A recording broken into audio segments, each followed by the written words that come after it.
Ubisoft has clearly heard fans' opinions over the last few years. They haven't been completely ignoring criticisms, and whilst it may have appeared that this was their approach in past games, arguably that's down to the long development life cycles of games. So when we had problems with previous games coming out in 2015, and then in 2016 felt that they hadn't improved on those issues within that year, it's not like they could have completely changed the course of the game releasing in 2016, because it will have been in development multiple years before even the 2015 game released. And it's why it makes sense that both AC Origins and now Far Cry 5 really have done a great job at stepping up their game in many respects compared to previous installments.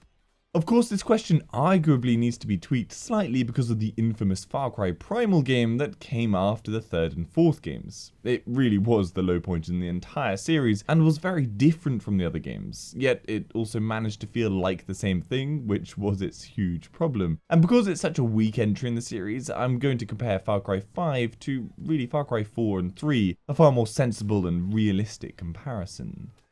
So this game sets you in the modern Western world for the first time in the game's history, a noticeable difference from the previous tropical settings of Papua New Guinea or heady heights of the Himalayas.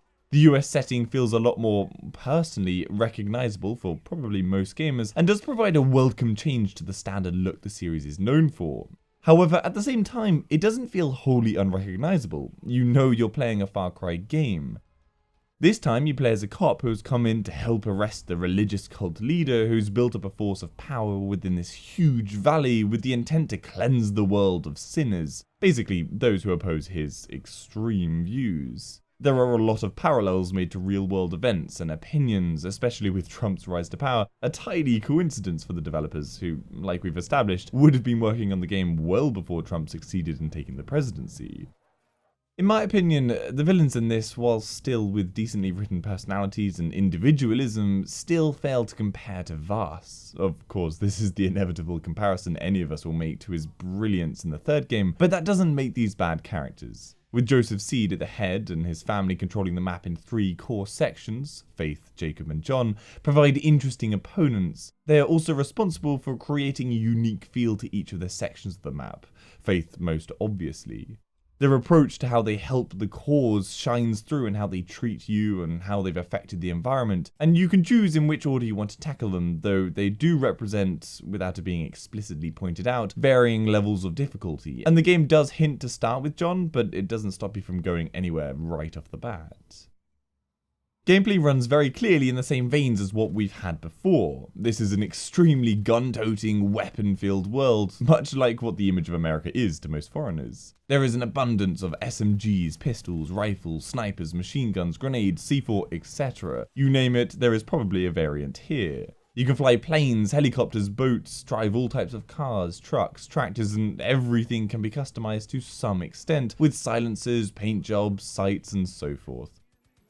A significant change is the addition of basically gun for hires. You can have up to 2 other AI characters, be it humans or animals, that can help fight you at any moment. You unlock them by completing their missions across the world map and can swap them in and out at any time. Each have their own skills and genuinely are very useful to fight alongside, as they can revive you in a fight and you can command them to attack targets, and just generally it can be useful to have a helping hand.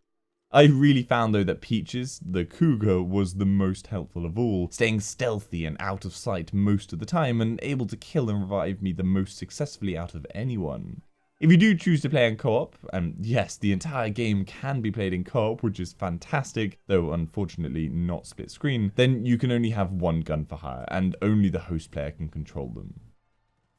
The stealth component to things hasn't really changed to previous games, with it generally being a robust enough mechanic, but still suffering from the far too frequent annoyances of most games, where if one enemy detects you, every single other enemy in the vicinity knows exactly where you are and will instantly converge on your position. That said, you have a beautiful arsenal of equipment to attack silently with. Silenced weapons, throwing knives, the typical rock to throw to distract an enemy. Basically, the stealth hasn't been developed, but it wasn't like it needed any serious improvement. It just would have been nice to have it tweaked. On the world setting, this will obviously be totally personal opinion, and maybe you will love the backwater America landscape, but honestly, it felt like a step back somewhat from the gorgeous vistas of the Himalayas. The colours and just general feel of the environment felt a little muted. Even the expansive views over the entire world from the top of the highest mountains lacked the ability to take my breath away. Even graphically, the lighting felt like it somewhat took a step back from Far Cry 4. Now, to be clear, this is still one hell of a gorgeous game. No one can argue that. It's instead that, potentially unavoidably, it feels the setting missed a trick visual-wise. Movement has everything from previous games back as well. We have the iconic wingsuit, parachutes, and grappling. The environment does feel like it's been added to more as well to incorporate these tools better, notably the grapple, with bases now having a lot of grappling points to scale them to avoid stairs and stay undetected.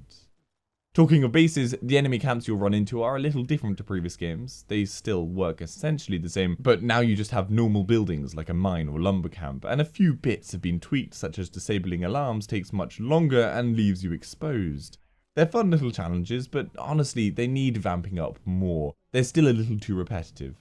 And on the point of camp designs, there is now an emphasis on interiors to buildings, a feature seriously lacking in any previous Far Cry game. Now most buildings can be entered, and with no loading screen, and they're completely furnished, which really lends to a deeper feel to environments. There's something about not being able to get into a building that has always been frustrating, and kind of an immersion killer that this has now overcome beautifully.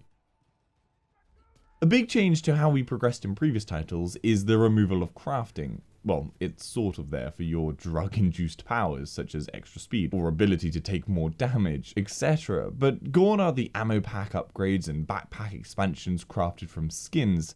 I can't say I overly miss it. The novelty of hunting and skinning wildlife wore off in the third game, and on the fourth, I was extremely glad not to have to watch the animation of skinning every time, so the even lesser inclusion of hunting was actually okay in my book. A significant difference, and again, this is comparable to their similar decision in AC Origins, is the removal of the minimap. A fantastic idea, as we really all got too wrapped up in just looking at that as we moved around. We stopped focusing on the world that we're walking through. You were told exactly where to go, where enemies were, what the world looked like on a 2D plane, and honestly, it's an extremely lovely design choice to use the direction bar at the top only. It may sound insignificant, but honestly, it's a bigger change than you probably realize.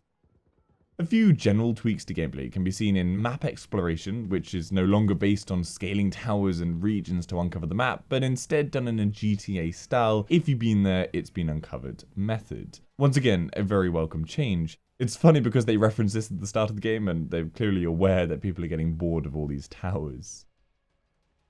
You can also choose to change the gun reticle position dependent on whether you wish to see more or less of your gun in the game. Now, because of the FOV issue of not scaling weapons with the environment, something I talked about more in my technical breakdown of the game, video linked in the description, or just head over to my channel page and it'll be there, I like to see as much of the gun as possible. The weapon still feels overly close to you, but with it pushed down the screen, it feels even more strange. Of course, the beauty of this game doesn't always have to be broken with the clatter of gunfire and explosions, so if you feel like taking it slower and relaxing, there is of course fishing. For whatever reason, this minigame exists, and it's actually not too bad. Honestly, I've caught like 2 fish in 13 hours of playing, but regardless, it's there if you want it. An awesome returning feature, and one they really have made better than ever, is the in-game level editor. You can create anything you like using a huge variety of tools to mod the world or level you desire. It seriously is a robust set of equipment they provide, and it includes assets from Watch Dogs, Black Flag, Unity, Far Cry Primal, and 4. This then ties into the arcade game mode, which you can then swap in and out of to play other people's maps at any point while you're playing. It's a brilliant way of making a game indefinitely playable because of the infinite variety a modding community can provide. Lastly, we should touch on the in-game currency. Everything uses dollars to buy stuff. That's in-game dollars, not real-world dollars. What you can do, however, is buy silver bars with real-world money, and that can be used to buy in-game items. The good news is I can't see anything that requires only silver bars and is inaccessible to those playing normally and don't want to waste money and fuel the microtransaction market. Additionally, the in-game dollar price is not inflated to incentivize buying silver bars. Well, it's certainly not inflated dramatically to do so. And because of these 2 points, I'm not going to complain much about this inclusion. I still don't like it, but we have dealt with far more horrendous implementations in the past, and I'm sure in the future. My overall verdict of Far Cry 5 is that whilst it's not pushing any boundaries in gameplay or story or the world around you, it is still a huge amount of fun. Far Cry has always felt like a bit of a sandbox shoot 'em up style with ridiculous movie style explosive fights and stories, and this does totally achieve the same thing. It's the best in the series gameplay-wise. Ubisoft has honed what makes a great Far Cry game, and yeah, it totally gets a recommendation from me. That said, the next game I feel needs to realize that Far Cry 5 kind of is the best of what this style can reach. I'd like it to try and push some boundaries in the next game, whilst working with the same quality gameplay style. Just don't do another Primal failure, please. So I hope that sums up my experience well enough for you and gives you a good idea of whether this may or may not be the game for you. Let me know what you think of it if you've played it, and if you're looking for anything else 21.9, gaming or tech related, then head over to my channel page or the WAF website and I'm sure there'll be something of interest there. If not, then leave a comment down below with what you'd like to see and I'll try and cover it. And if you'd like to support the channel, the links to my Patreon page are in the description and Amazon affiliate links are there too. See you later.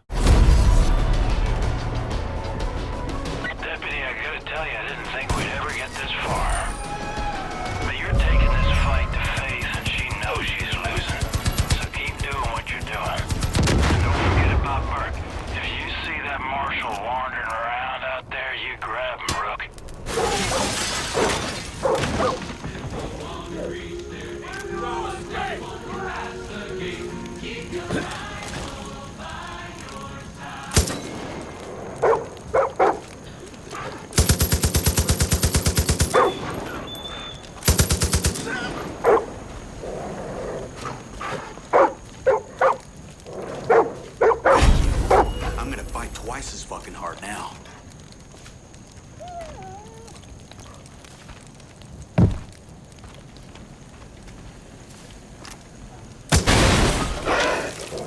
Hey, over here. I've been marked by John too. They come for me, I'm...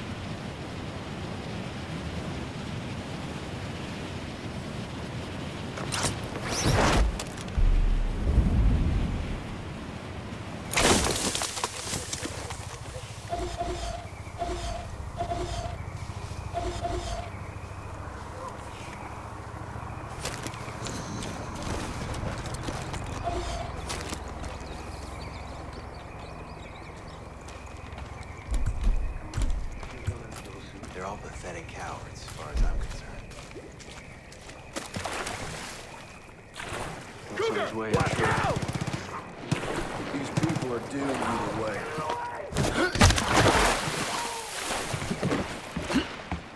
Nobody's looking. Get me out. Thought I was headed for a... Let me be the first to thank you, Rook. You managed to track down all our missing persons. I'm gonna have to stop calling you Rookie.